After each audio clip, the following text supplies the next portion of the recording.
पोषा कुकुर मृत्यु पर मालिक पड़िले सुध कर्म। भुवनेश्वर खंडगिरी थाना अंतर्गत जागमरा रवींद्र राउत नामक जड़े व्यक्ति घरे एक पोषा कुकुर रखिते। दीर्घ दिन रहिबा परे परिवार जड़े सदस्य भली होइतला।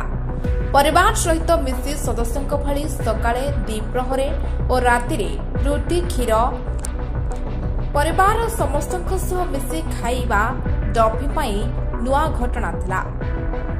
दीर्घ 8 वर्ष रहिबा परे तार छाती जंत्रणा हेबारु मालिकंक सह जाई ओयूएटी सीटी स्कैन और ईसीजी कराइथिले, किंतु डाक्तरंक परामर्श परे तांको डाक्तरखाना रे भर्ती करा जायतिला।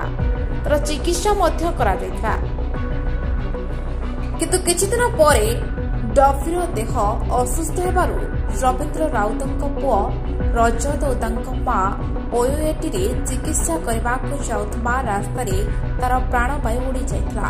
उक्त दिन मालिक सह संपर्कीय माने तार मृत शरीर को श्मशान रे शवदाह करथिले एवं घर को फेरी समस्ते एकजुट होई फूलमाଳ देई फोटोरे कैंडल लगाई तार अमर आत्मार सद्गति निमंते ठाकुरंक पाखरे प्रार्थना करथिले।